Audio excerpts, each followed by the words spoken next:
Hello mga ga, ito na po yung ating Yima cake na pang negosyo. Wala namang problema dito mga ga kung wala kang oven kasi pwede naman natin itong lutuin sa ating steamer. Kaya to this video ay gagawa po tayo ng malambot na Yima cake, kaya umpisahan na po natin. So dito mga ga ay step by step po natin. Uunahin po natin gawin yung ating cake butter. Meron po tayo ditong 2 in 1 half cup ng ating cake flour. Kailangan po talaga ay salain po natin yung ating harina para hindi po tayo dito magkaroon ng mga lumps sa ating mixture. At isunod natin ditong ilagay yung 1/2 teaspoon ng ating iodized salt at 2 tablespoon ng baking powder. Half cup white sugar, and then nang na-mix na po natin ay isunod natin itong ilagay yung 4 pieces po natin na medium na itlog. Half tablespoon vanilla, 3/4 cup na tubig at 3/4 cup na mantika. Dito mga ga, pag gumagawa po ako dito, kung ano lang po naman yung available ko na brand ng mantika ay ginamit ko dito. Minsan nga ay coconut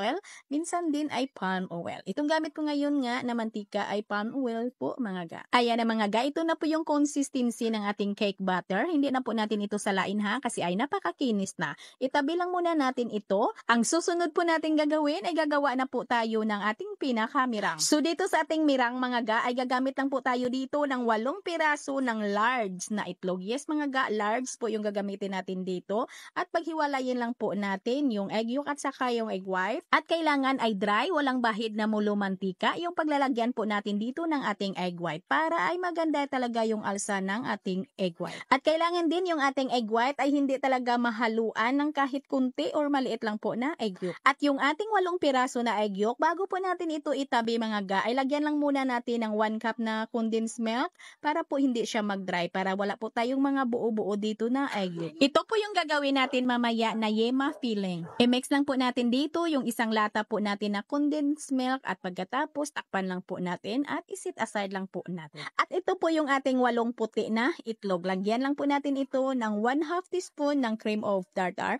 Kung wala kayong mga cream of tartar mga ga, ay pwede kayong gumamit dito ng 1/2 teaspoon ng white vinegar. At pag ganito na yung consistency ng ating egg white, ay ilagay na po natin dito yung 1 cup natin na white sugar. At kailangan mga ga ay gradually lang po yung paglagay natin dito ng ating asukal.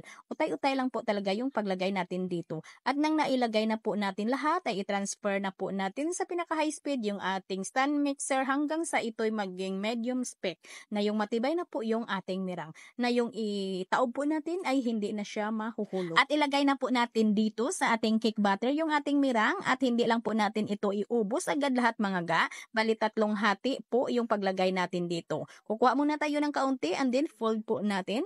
And then pagkatapos nang na-mix na po natin yung ating cake batter sa ating mirang, ay kukuha na po tayo ulit ng pangalawang batch at pagkatapos ay mix po natin ulit at pagkatapos ay ubos na po natin lahat. Ilagay dito yung ating mirang. At kailangan mga ga ay dahan-dahan lang po tayo sa pag-cut and fold po dito para po hindi mapatay or maganda talaga ang alsa ng ating cake or yung ating chiffon. At kailangan po ay hindi natin ito ma-overmix. Pag nakikita po natin na wala na po yung mga cake batter na halos na ay naipantay na po natin, ay tama na ho yan. I-transfer na po natin dito sa ating mga lian o sa ating mga molder. Dito sa ating recipe mga ga ay nakagawa po ako dito ng 4 na 7 by 3 by 2 and a half na sizes ng ating aluminum na cake molder at 5 large ng leche flan molder. At kailangan ay isa lang po natin ito agad at kailangan mga ga ay mainit na po yung ating oven bago po natin ito isala. At dito, naluto ko po ito sa aking oven na may preheated 170 degrees Celsius for 25 minutes.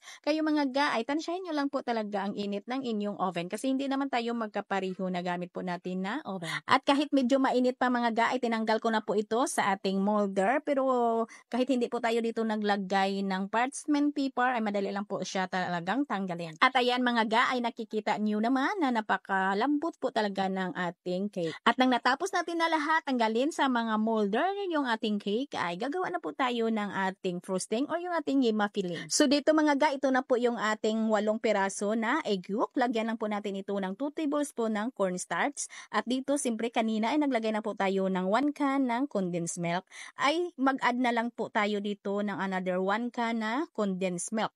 Bali, 2 lata na po yung nailagay natin dito. Kasi 2 lata po yung kailangan natin dito. At maglagay po tayo dito ng 1 can na evaporated milk or 370 ml po yung timbang ng ating evaporated milk. At 1 teaspoon ng ating vanilla extract, and then haluin lang po talaga natin yan. At pagkatapos ng nag-well combine na po yung ating mga ingredients, salain na po natin. At lutuin natin ito mga sa mahina lang na apoy. Pwede ding katamtaman lang, basta wag nyo lang pong tigilan sa paghalo. Continue lang po yung ating paghalo hanggang sa ito'y kumulo, hanggang sa ito'y lumapot. Ingat kayo dito mga habang naghalo po kayo nang siya'y kumulo, kasi ay pwede talaga tayo ditong mapasok. Baka mapasok po kayo. Tatalsik po kasi ito. Huwag po ninyong tigilan sa paghalo para hindi masunog yung ilalim. At pag ganito na yung consistency ng ating palaman, ay patayin nyo na po yung apoy ng ating kalan at ilagay na po natin dito yung 1 tablespoon na margarine. Pwede ding butter. Ayan na mga napakakinis. At idiretso na po natin ito ilagay sa ating mga tab doon sa ibabaw ng ating cake. Huwag po natin nang hintayin na ito'y lumamig. Nasa sa inyo na yan ha kung ano po yung gusto ninyo, kung ano po yung bet ninyo ng ating filling. Yung gusto po ninyo na hindi lang masyadong malapot or yung ganito lang, or yung gusto ninyo na medyo malabnaw pa dito ng kaunti, ay magbawas na po kayo ng cornstarch. Nasa inyo na ho yan. At gumawa din ako ng kalahati ng ating recipe at dito ko niluto yan sa ating steamer. Ito po yung kalalabasan po ng ating steamer. Balilutuin po natin sa katamtaman lang na apoy ng mga 20 to 25 minutes. At yung ginawa nating palaman mga ay nakapaglagay pa ako dito sa 6 na piraso na medium sizes ng leche flan molder. Yes, medyo marami po yung nagawa po natin na palaman sa ating 8 piraso na egg yolk. At dito gumamit lang po ako ng deliquiso na brand ng ating cheese. Ayan mga medyo makapal na yung paglagay natin ng ating yema filling. Kayo mga ay pwede talaga nakapalan pa ninyo para lalo talagang sumarap. Ayan, napakalambot mga at napakasarap.